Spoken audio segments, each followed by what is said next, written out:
মামনি, ছেলে কি তোমার পছন্দ হয়েছে? ছেলে তো প্রতিবন্ধী। ছেলে তো একটা মাল আছে বাড়া। আব্বু তুমি বুঝতে পারছো না, ওর তো মুক্তিযোদ্ধার কোটা আছে। ওর সাথে বিয়ে হলে পর বাচ্চা পুচ্চু পোলাপালি হলে ওদের চাকরি নিয়ে কোনো টেনশন নেই, আমি একেই বিয়ে করবো আব্বু। চেয়ারম্যান সাহেব, হঠাৎ জরুরি তলব, সমস্যা কি? আর বলি না, মেয়ের উপযুক্ত বয়সই গেছে কিন্তু পাত্র মিলতেছে না। পাত্র মেয়েরে দেখাচ্ছি কিন্তু মেয়ের একটা পছন্দ হচ্ছে না। তাও যদি তোমার জানাশোনা কোনো পাত্র থাকে তো একটু দেখে দিন। আজ তার সমস্যা নেই, আমি পুরো সাতক্ষীরাবাসীকে জানিয়ে দিই যে চেয়ারম্যানের মেয়ের জন্য পাত্র লাগবে। আচ্ছা শোনো, ছেলের জন্য টাকা পয়সা থাকে আর সাতক্ষীরার জন্য 4-5 তলা বাড়ি থাকে, আর যদি কোটা হয় তাহলে তারও বেশি ভালো হয়। লড়াই সাতক্ষীরাবাসী, লড়াই সাতক্ষীরাবাসী, আসসালামু আলাইকুম। মনে রাখবেন, আচ্ছা আগামী 35শে ডিসেম্বর স্থান চেয়ারম্যানের বাড়ি, স্থান চেয়ারম্যানের বাড়ি, তার একমাত্র কনিষ্ঠা কন্যার জন্য ছেলে দেখানো হবে। যদি কোনো সহৃদয়বান ব্যক্তি, টাকাওয়ালা, পয়সাওয়ালা, গাড়িওয়ালা, বাড়িওয়ালা, কোটাওয়ালা ছেলে থাকে, তাহলে অতি শীঘ্রই, অতি শীঘ্রই নান্টু ঘটকের সাথে যোগাযোগ করার জন্য বিশেষভাবে অনুরোধ করা গেল। সবাইকে অসংখ্য ধন্যবাদ। ঘটক সাহেব, একটা কথা বলবো? মনে করেন আমি তো ওই চেয়ারম্যানের মেয়ের সেই ন্যাংটো কালেতে ভালোবাসি। এখন আমি তো ধরো ভাগ্যদোষে বড় চাকরি বাকরি পাইনি, সাংবাদিকতা, ইঁদুর তোলা, পোকা মারা, ওষুধ টষুধ বেশি, অনেক টাকা পয়সা কামাইছি। এখন আমার তো বেসাদি দিয়ে দিতেছে ওর, এখন আমি তো বেসাদি করিনি, তা আপনার 10 লাখ টাকা দেবেন, আপনি একটু আমার নামটা একটু সিরিয়ালে দেন কেন? ঘটক সাহেব, আজকে 35শে ডিসেম্বর, পাত্র আসার কথা ছিল মেয়ে দেখবে বলে। কি পাত্র সব আইছে? কোথায় সব?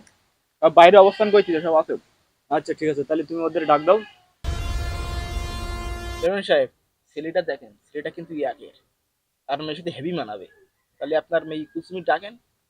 আচ্ছা, এই মা কুলসুম, বাবা তুমি কি করো?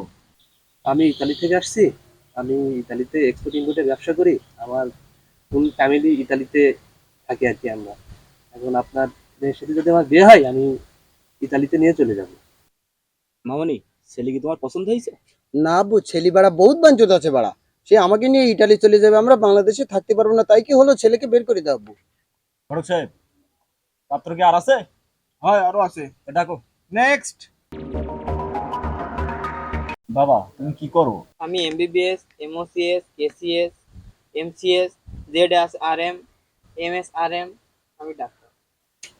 চেয়ারম্যান সাহেব, ছেলে টাইটেল লিখেছেন তো, চাকরির টাইটেল। ছেলে 2 হাত ভরে টাকা ইনকাম করে, আপনার মেয়ের বিশাল খুশি রাখতে। আচ্ছা বাবা, তুমি কিসের ডাক্তার? আমি হলো গরুর ডাক্তার। মামনি, ছেলে কি পছন্দ হয়েছে তোমার?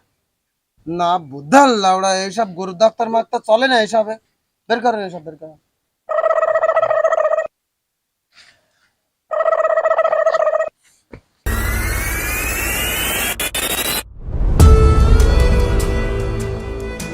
বাবা তুমি কি করো?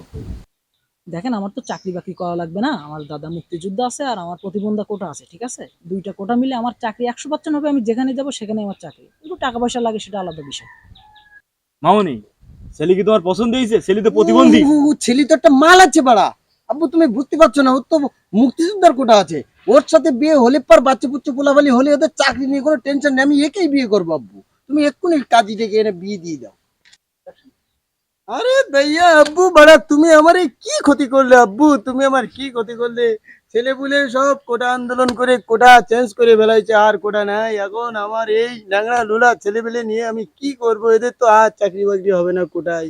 কি ক্ষতি করলে আব্বু বাড়া, তুমি কি ক্ষতি করলে?